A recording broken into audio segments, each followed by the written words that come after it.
Hello, everybody, and welcome to How to Web Live episode 3. Today, we're going to find out more about the power of persuasion and why do we really make the decisions that we make every day.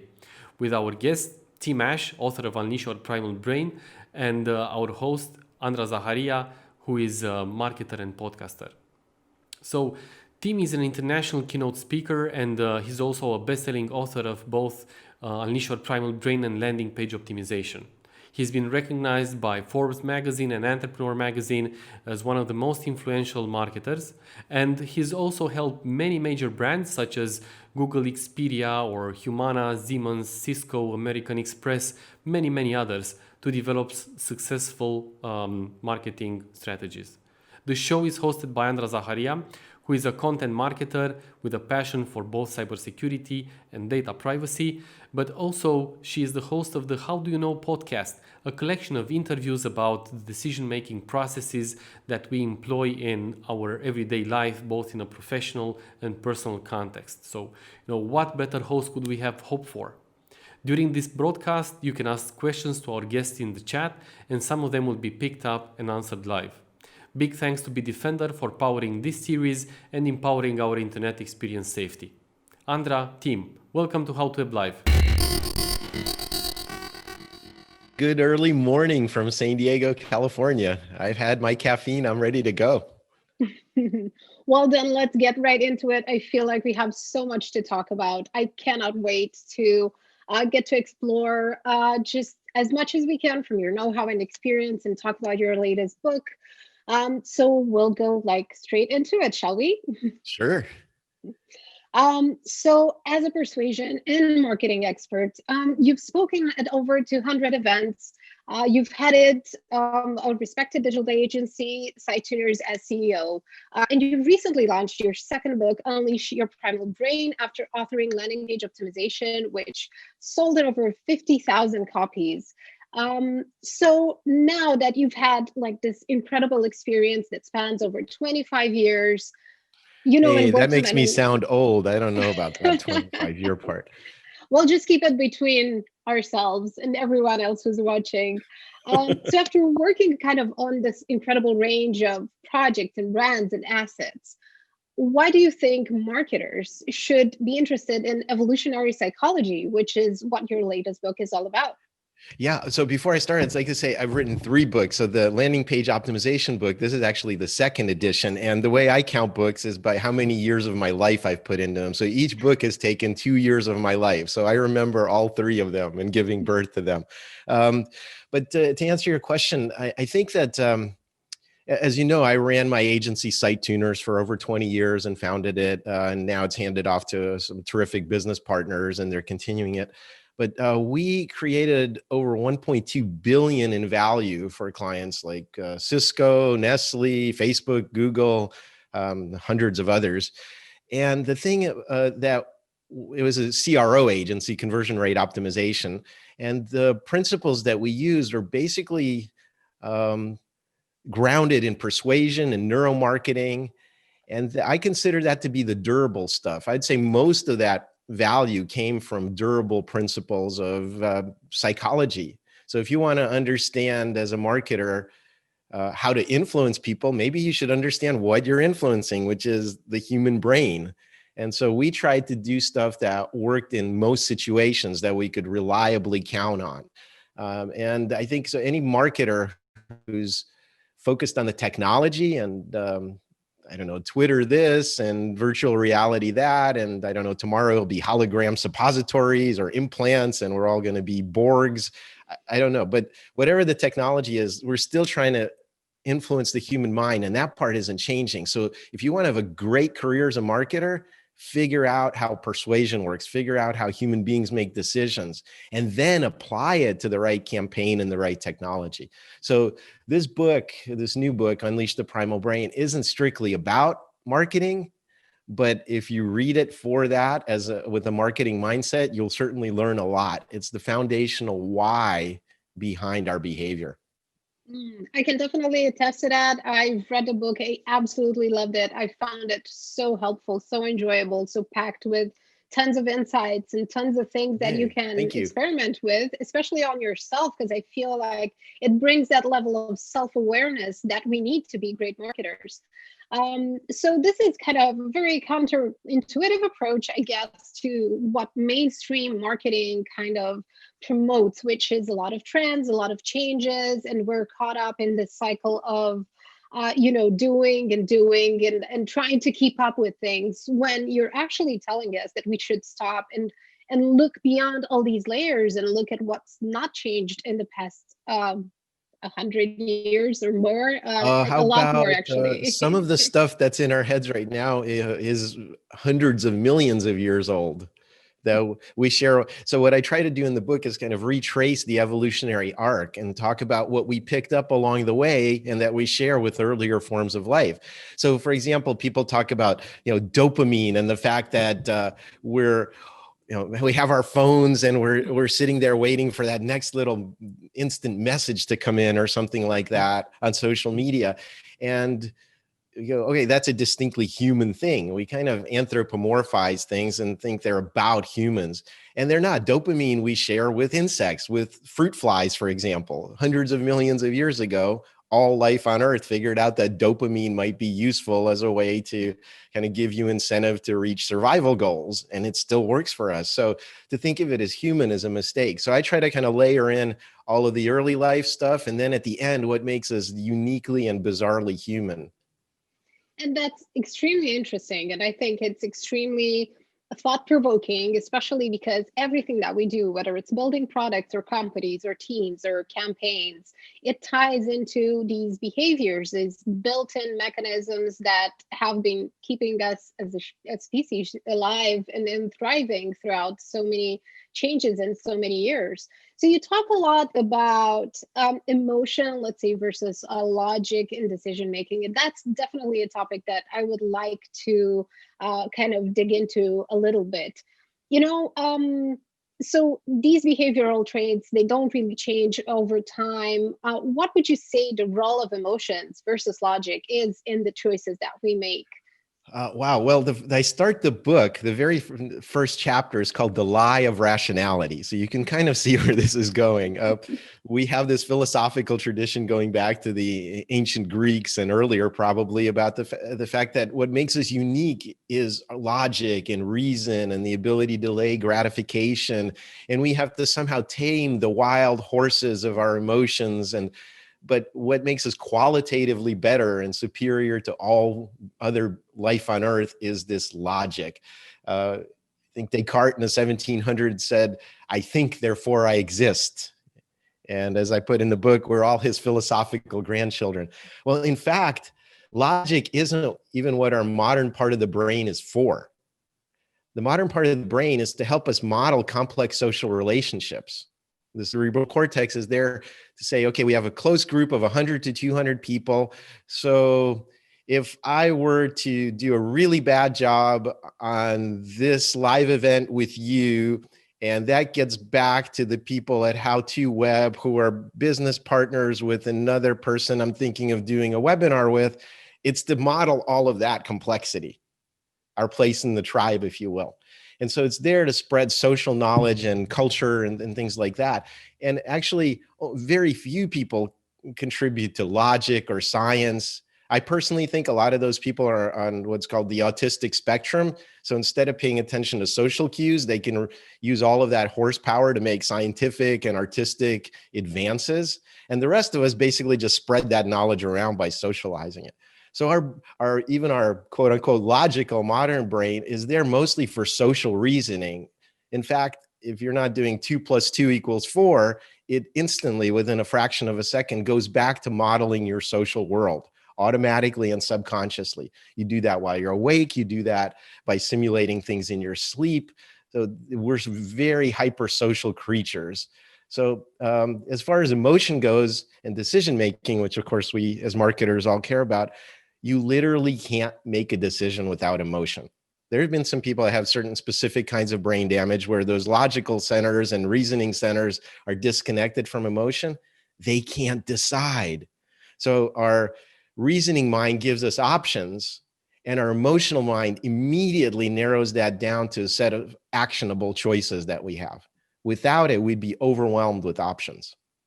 That is absolutely fascinating, and I think that this is something so counterintuitive to what we usually know, to, let's say, the kind of the mainstream things that we're really used to. And I'd like to kind of go back a bit, because you mentioned this, the social aspect obviously is something that has helped humans everywhere thrive. It's helped us build the society that we live in. It helps us do everything and have this conversation that we're having right now. But to be social means to be influenced. It means to influence and be influenced all the time, subconsciously mostly, and very little consciously. And I wanted to kind of ask you, how could, let's say, members of our audience who are either marketers or company builders, startup founders, and so on, use these mechanisms for good? How can they help nudge people towards the right decisions? What are some cues that they can use? Okay, I'm going to key in on the word nudge because that's very popular, as you know, with the behavioral economics folks. Richard Thaler won a Nobel Prize for this, and his book's called Nudge. With, I think, Carl Susskind is the co-author, and I mentioned it as one of my recommended reading books. But my problem is with a couple of assumptions. One's that we should nudge, and the other is that it can be done ethically. Those are not necessarily true. You have to be really careful as a marketer about what you're trying to do. If the goal is to reduce friction in your web experiences, if it's to align messaging better with the values of the people that you're trying to influence and your cultural tribe, that's all good. If you want to create clarity by making a better wording on a button, I'm for that kind of nudging. But there's a lot of nudging that's really not that healthy and it's borderline. So for example, if you nudge me towards the most profitable option on your website, is that really helping me or is it helping you, the company? So you get into some ethical gray areas, and then there's ethical black areas. A lot of companies are operating with AI and algorithms and to nudge people in essentially harmful directions. There's a lot going on with the ethics of technology, social media, AI right now. And I think that we as marketers need to not just say, well, we're doing something noble. We're not. This technology and these insights about our subconscious can be used to manipulate us, and they are. They're being used to suck money out of our wallets, to divide us politically, and possibly lead to global extinction event very quickly. Because people are making money off of manipulating us. So there's nothing inherently noble about influencing the subconscious. So how can we keep ourselves accountable to being responsible, to understanding these things about ourselves and others, and not going into those gray areas, not using those dark patterns that some of us have begun to see simply because we work with them and we're acquainted to them, but most people just don't notice?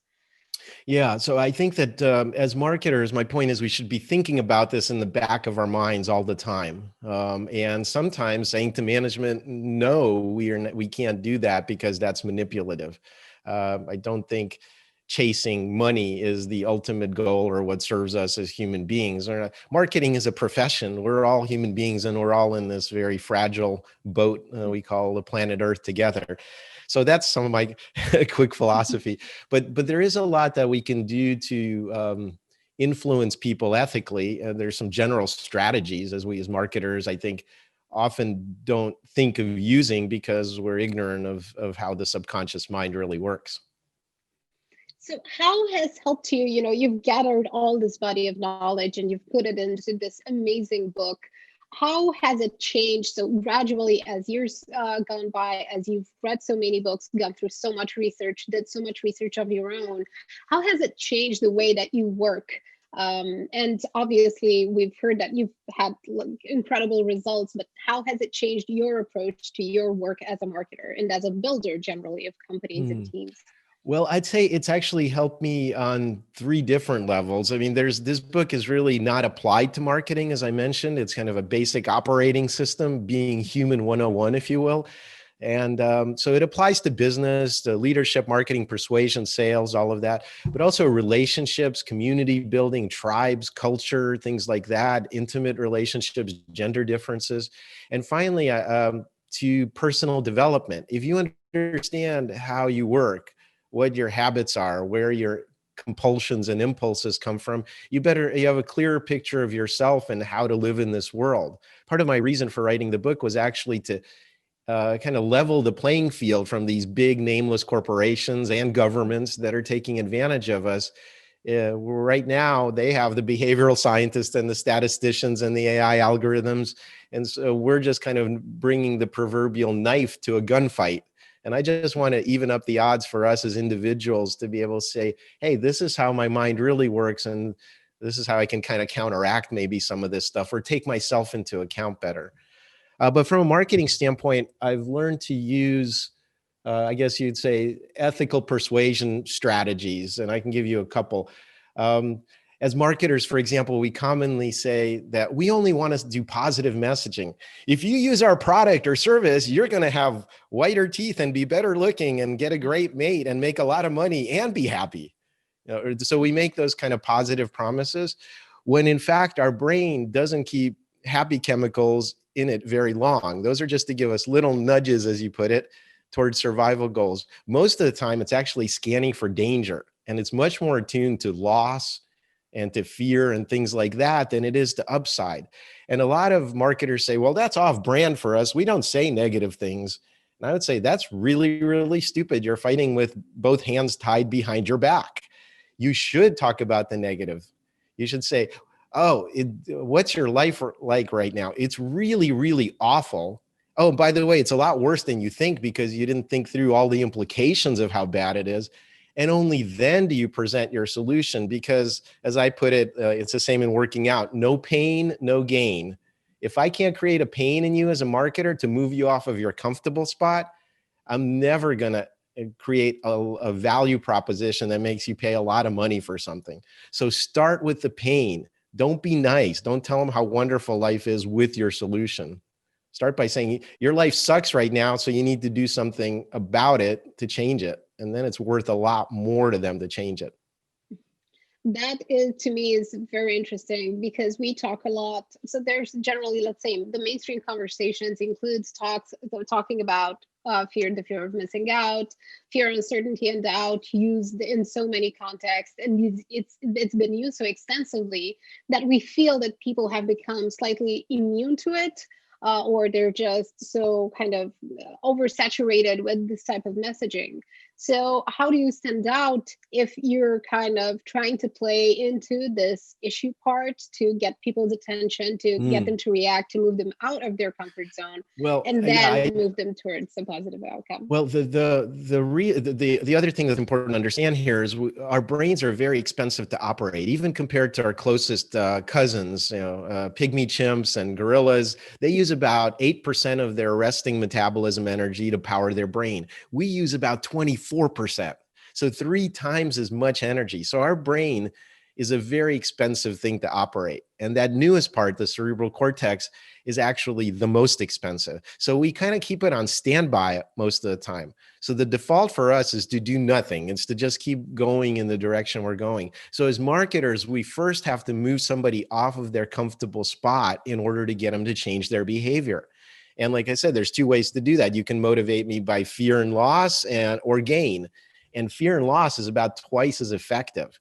So to say that we don't use that, like I said, is not going to be very effective if you focus on the positive. For example, let's say, do you like ice cream? Yes. Great. Okay. Hey, Andra, have some ice cream. Here it is. But first, as you reach for it, let me hit your hand with a hammer. How does that sound to you? Now, I know which is going to motivate you. Unless you really love your ice cream, you're not going to wait for that hammer. So we know what motivates people. And so take advantage of that. Ethical, again, advantage, but focus on what their life is like right now and how crappy it is without your product or service. Start there every time. And plus, that also shows that you're actually that you have actually done the work and that you deeply understand what their life looks like and what those pain points are. Because I Yep. feel like without that sort of awareness and connection to their real life issues, we have nothing. It's just empty messaging that we see all over the web, and we instinctively feel it's not for us. We don't feel seen, Yes, and then you as we bring up a say. great point. So this goes into a whole nother area of my book about culture and tribalism. Be super clear about who your audiences are. Another mistake marketers make all the time is to think that, our product works for everyone. Mm. We have 8 billion possible customers on this planet. No, you don't. You have to deeply understand the cultural tribe and the values of the people you're trying to reach. And I say start narrow. Jeffrey Moore wrote a great book many years ago called Crossing the Chasm. It's how to go up that bell curve and achieve mainstream dominance. And he talks about like knocking down the bowling pins, pick a few little entry points, very specific sectors or segments, and go after them with a deep understanding of their problems. You might even have to customize your solution for particular verticals a little bit. But he was saying, again, the focus is on deeply understanding the values of your tribe. And And that's where the messaging starts. So figure out what your segments are, figure out what they value, and then get your messaging right and the offer right for them. Mm. And what I find particularly useful about your work, is specifically in this context, is that understanding all these concepts and working with them will help you have better conversations with customers. Because when you want to focus that deeply on your customer and get to know them, you have to do customer development interviews. But those are only as valuable as the questions that you ask, as let's say, your ability to observe and to watch them use your product and Yeah. everything that So we as talk about. as marketers, I would say we are the biggest thing that I tried to do with my team, and it took a couple of years for each employee to finally get this, is to invert it. Right now, we're going from inside out in most companies. We're the company. Here's our products. Here, we're going to tell you about them. So we're going from inside our company out to the outside world. And the effective marketers that I've seen every time are doing outside in. They're saying there's somebody out there, we're trying to reach them. They might have misconceptions or problems, and they don't even know how to solve their problems or make their pain go away.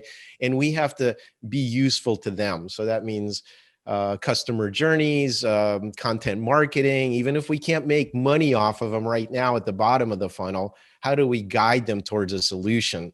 And so it's really, really important that we have that outside in mentality and always focus on the customers and not on your company. So customer service reps know a lot about this. Salespeople who are handling objections. Go out on your social media and you think your brand's wonderful. It's not. Everybody's saying your brand is shit. And they'll tell you why they think that on Twitter. So you should always get as close to the front lines, the customer facing stuff as you can to get an accurate picture of both your audience and how your brand is perceived. Absolutely. And before we kind of move on through the conversation, I wanted to just remind everyone who's watching that we're looking forward to their questions and that we're obviously super open to them. So drop them in the chat and we'll start soon picking them up one by one and going through them. So before we go on to questions from everyone who's watching, everything that we talk about applies. So we talked about it in the marketing context, but it also applies to product building, to company building, to culture building inside your startup, inside your company, no matter what size it is.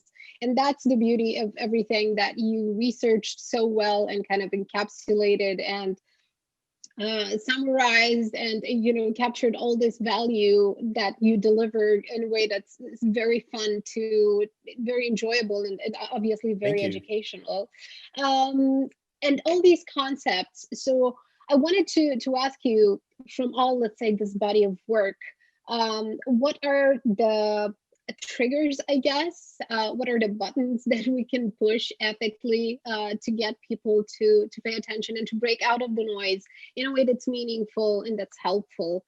And for example, I do remember that one thing that you talk about in the book is that we're most likely to pay attention to something when it causes us strong emotions, either one way or the other. What are some other things? Should we be should we pay attention more to clarity? Should we try to oversimplify things? How do we deal with kind of all these things?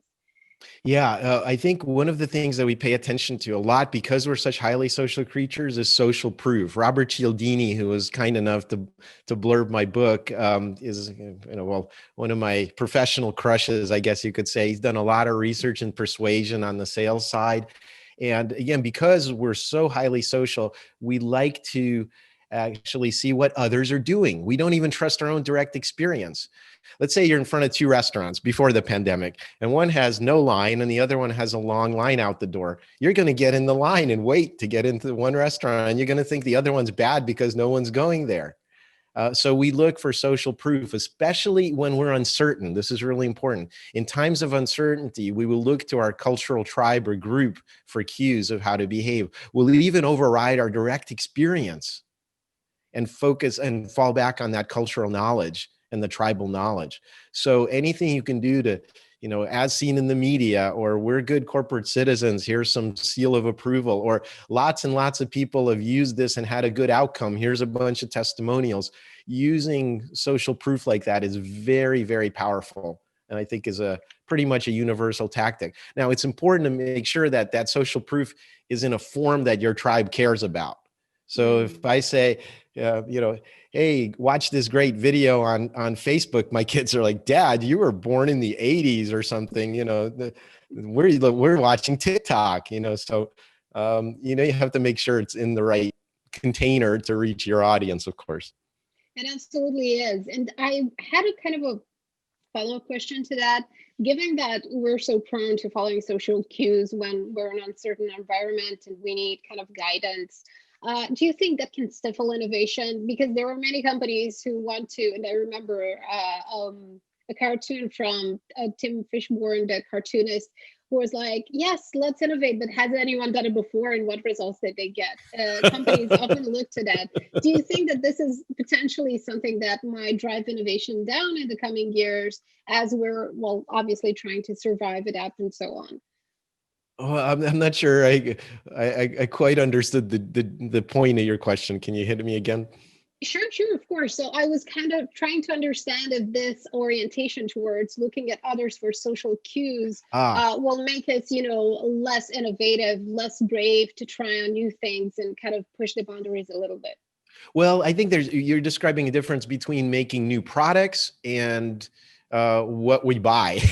So Steve Jobs famously said about Apple, if I listened to what people said they wanted, then we would have never invented any of the things we invented. And I think that's true. He probably had some key insights about people's behavior that allowed him to design new products. So, but that's a separate domain. But if you're talking about buying products, nobody wants to be the guinea pig. Nobody wants to fail or have a problem. So we want to be safe. And that motivation for safety is very powerful. And so reducing risk by seeing what others have done is always works. It's especially important in a business to business context when large amounts of money and potentially devastating consequences for our company and our career are at stake. So we have a personal level of risk and then an organizational level of risk. And we want to minimize that through requests for proposals or competitive bid processes or analyst reviews of software or in the industry. So we're always looking to minimize risk, and social proof's a very powerful way to do that. It definitely is. And on that note of social proof and going back to the topic of influence, we have a question from Matei, who asks, how do you influence people ethically to buy your product? So we're going a bit back to that topic, because he says, I think this is sort of a contradiction, influence and ethics. There are so many, it's such a big spectrum, isn't it? It is. And I'm afraid that I kind of agree with the premise of the question as I hear it. In other words, I know that it's popular right now to talk about corporate culture and changing the world and life transcendental meaning. Well, really, as marketers, let's not kid ourselves. We're not curing cancer or saving the planet. What we are is taking money that somebody has in their wallet, maybe would have given to one of our competitors, and putting it in our company's bank account more efficiently. So there's nothing inherently ethical about that. And all I'm saying is consciously think about where that line is, what tactics you're willing to use. I'll give you an example. There was a highly regulated financial services industry, and they were doing lead generation. So we created a landing page. And in the US, there's some laws about that. And they said, you have to put the disclaimer above the call to action button. And we did. We put it in the header of the page where nobody was going to look for it. So technically it was above the button. It wasn't below the button. So that was crossing a line. Our client wanted us to do that. And we gave them the idea and they said, yeah, we'll make more money that way. But was it ethical? No, not really. So think about how important is it for you to separate people from their money in this context, whatever it is you're doing? Mm. And I believe, like you mentioned, that you can, let's say, offset some of this, let's say, everything that goes into this influence. You can offset some of that by doing good customer service, by being there, by really listening to the people, by talking to them, by actually trying to be a lot more helpful than you already are.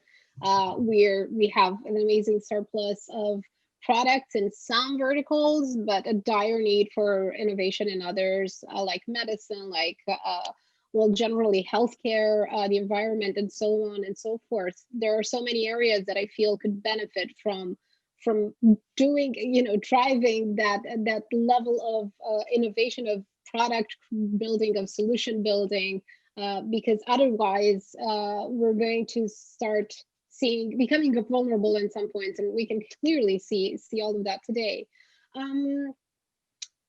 We have another interesting question from Adriana. She asked if you watched the movie Limitless, because you mentioned earlier that monkeys use 8% of their brain power to kind of process complex the concepts and decisions, while we use 24% of it, which is a lot. Hence why we feel tired and burnt out. So how does kind of increasing this brain power changes in our decision making? How does it ultimately change society? Yeah, well, so Limitless is a nice kind of science fiction movie where this person gradually begins to use more and more of their brain until they're using 100% of their brain capacity. There's no such thing. Okay, our brain's designed to be redundant, and you never use all of it. You're using different parts of it to do different tasks depending on the context. So there's my main point with this book is that it's a snapshot in time right now. We evolved over hundreds of millions of years, and as human beings for 200,000 years.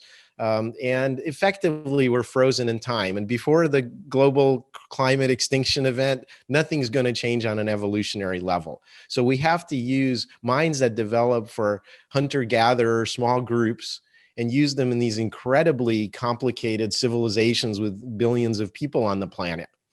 So I don't know that it's about more efficient use of our brains. It's about understanding ourselves better so we don't screw up the whole world and destroy ourselves. So that's my motivation for providing the insights, I would say. Mm-hmm. And it actually, I have a follow-up question from Paul that plays right into that. So he asks, what do you do when you make a bad decision? How do you recover from that? Because you mentioned that it's obviously inherent to human nature to err as human. We all know that. Okay, well, so I would say there are no such things as bad decisions. Literally, we were talking about dopamine earlier. Dopamine has two functions. The first is to motivate you towards following a quick some goal and taking a little step closer to the goal. In other words, it's metering out energy. Is that goal worth pursuing? And if the answer continues to be yes, it'll give you these little squirts of motivation. But the other thing that happens is if you don't get the result you expected, there's literally this oh shit circuit in your brain and everything goes, oh, that didn't work out the way I expected. That meant my model of the world was wrong. And so dopamine also helps rewire you to have a more accurate model of the world after you don't get what you expect. And then it gets more accurate next time. So really the way to think about it is if you're not making mistakes, you're not learning. And anyone who's in such a safe zone that they don't make mistakes, whether it's in their personal life or their professional career, is really not doing themselves a favor. They're minimizing their opportunities for learning and improving their model of reality. That is, it's absolutely fascinating, and I think that we need a moment to process that. So we'll take a very short break, and we'll be right back. So stay tuned for a quick shout out from our partners.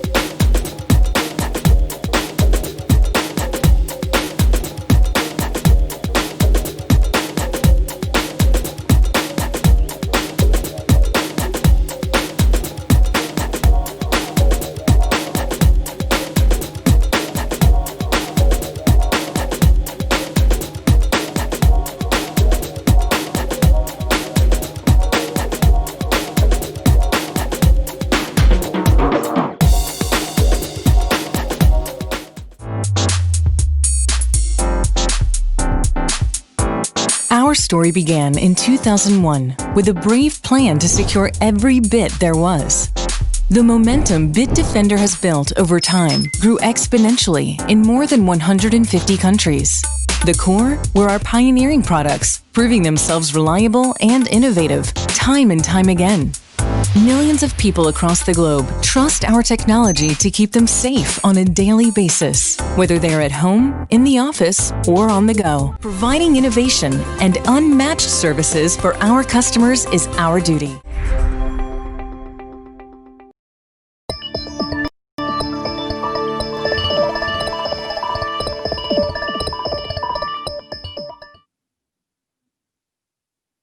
So we're back, and we have time for at least two more questions. So we'll take one last question from the audience. So now is the time before we move on to, let's say, the kind of the wrap up of this conversation.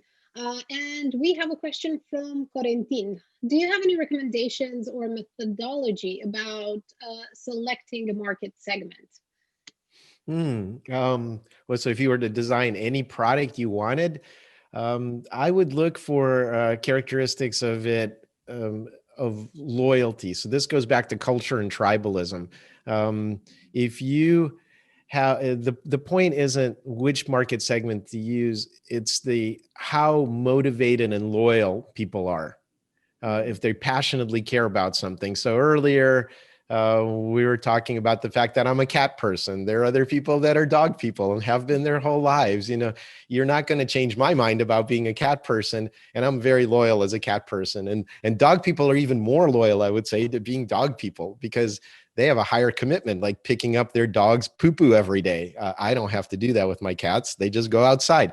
So the motivation and the loyalty of your tribe is that what you should be trying to kind of focus on and understand, again, as much as possible what those people care about. So there's no such thing as an objectively good market segment. Obviously, if you're trying to market a new product, if it's manufacturing or a physical product, without a brand, it's going to get knocked off, probably made in another country, most likely China, and so on. It's very easy to replicate physical things. So the brand, the strength of a brand comes from the loyalty of your tribe. So the narrower you focus and the better you understand your tribe, the more effective you're going to be. For example, REI, the outdoor clothing brand, or Patagonia or something like that.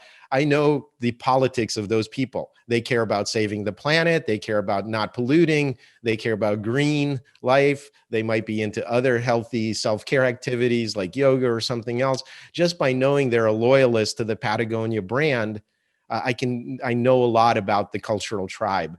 And so again, the key is understanding what is the values of the tribe you're trying to influence, and then figure out how to message them. Playing into those passions, it's so important instead of just trying to change everyone's mind and to get them to think that your solution and your product and your company is the best one. Being the best one for something specific is a much more reliable strategy, definitely. And brand investment, another key idea that you highlighted that I would like to kind of emphasize, especially because in the past years, it's data driven everything. But even though data helps us a lot, the brand is the one that inspires that emotion that we Mm. so naturally get drawn to. And I have an interesting question that I know is right up your alley. Andre asks about the brain's dynamics. So, how do you make sense of your, let's say, three brains working together, reacting, feeling, and reasoning when you have to make a quick decision? You don't make sense of them. The brain works automatically. So you can think of your conscious brain, which involves language or conscious thought and so on. And you can think of your unconscious brain. The unconscious is taking in massive amounts of information all of the time. Yeah. Your body temperature, what your digestion is doing, the weight of your butt on the seat right now as you're listening to this webinar, the relationship of all of your joints in your body in space. That's why you don't hit yourself in the forehead with a fork when you're eating. You know where your hand is. So all of that information is coming in, and you have to process it automatically. There's no thinking about it. It would take too long to think about it. You'd be dead before you could make informed decisions. So what's happening is your brain's having all that come in. 99.99999% of it is getting thrown out and ignored because it doesn't have survival implications. And the rest, only a tiny part's getting acted on. And then if it is formed under strong emotional circumstances, it might sort of get remembered. And then memory is another shaky thing that, the purpose of memory isn't to be accurate. It's to help us survive. So you can't ever count on memories. They fade all the time and change, and you misremember things. I love that idea. And I think we should highlight on that note that when doing customer interviews, we have to be very careful about the questions that we ask. So we're doing any kind of customer research in general, because getting people to recall those things is not even nearly as accurate. Yeah, you're right. You want real product insights? Go into the field and watch people use your products or services or your competitor's product or services in real life. So if they're at home right now during quarantine and you have to let the cat out and your kids homeschooling and climbing on your leg, and in that context, how do they use your product or service? Get a reality check, okay? Not about your classical focus group or anything like that. Those usually don't work. Exactly. And when you're a startup, because there are so many in the How to Web community, it's so important to use your resources wisely and to really get to the point and not beat around the bush or try things that you've heard that might work. You have to figure out what works for you. And I feel like kind of that's the case. And then let's say personal development as well. We have another question. So I asked you earlier how your work changed after doing all this research and kind of incorporating all of this knowledge into your work. But Andrea asks, how do you believe you personally changed after going through all this research and the process of writing your book? That's a great question. So again, the book isn't applied to anything, has really wide scope. I cover memory, learning, language, gender differences, culture, language. I said language twice. You name it. It's a pretty ambitious book. But at the end, I have a chapter I call Being More Primal, and how to be a better human, basically, and take yourself into account. So it comes down to a couple of keys for me. One is sleep. People really underestimate the importance of sleep. They say, well, diet and exercise and sleep. No, sleep, and then everything else is in fourth or fifth position combined.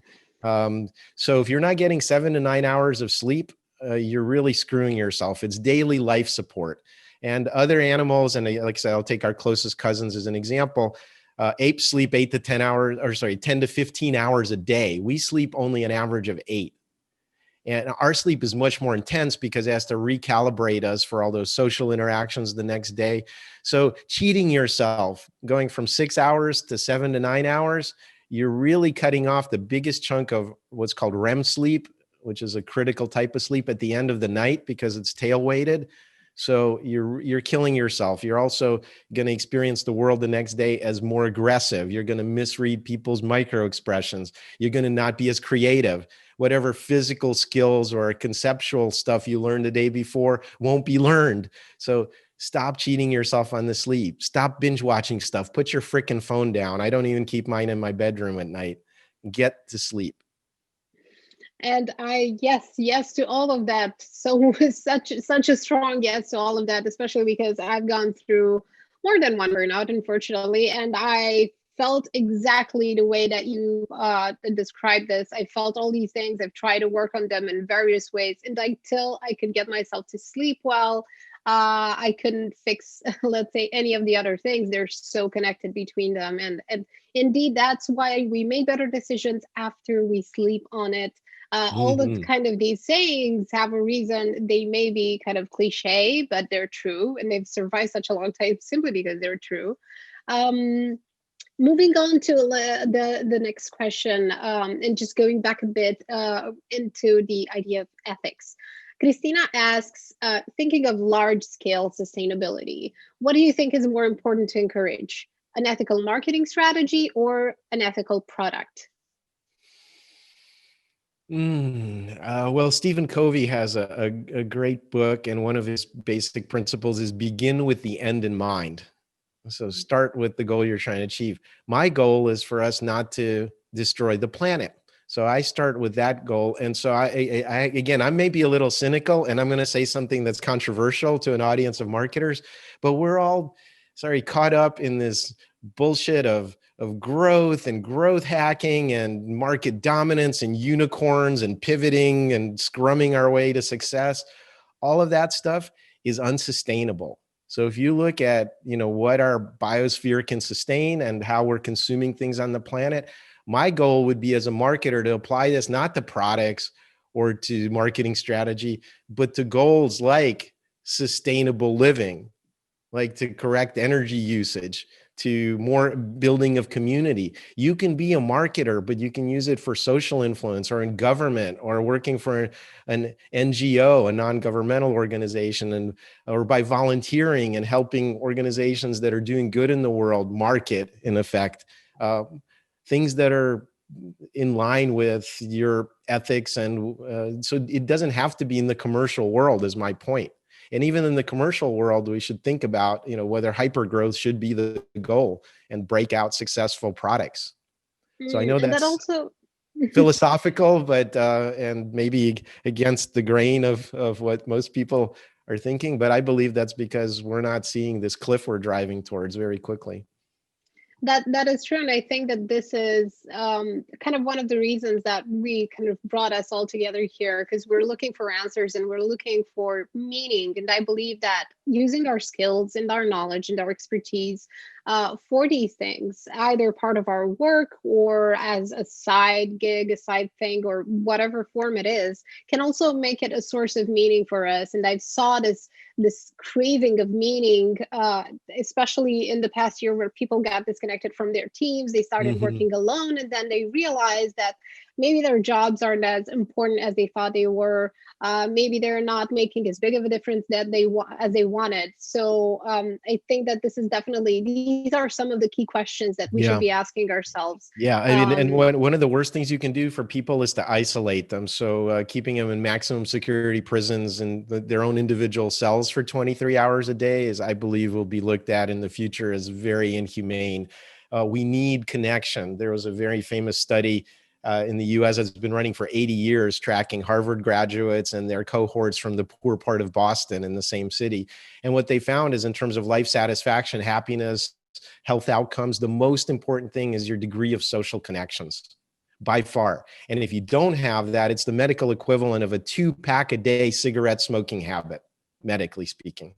So that's how important our well-being is to our social connection. So anything you can do to promote that is very, very powerful, and is probably the place to personally invest in.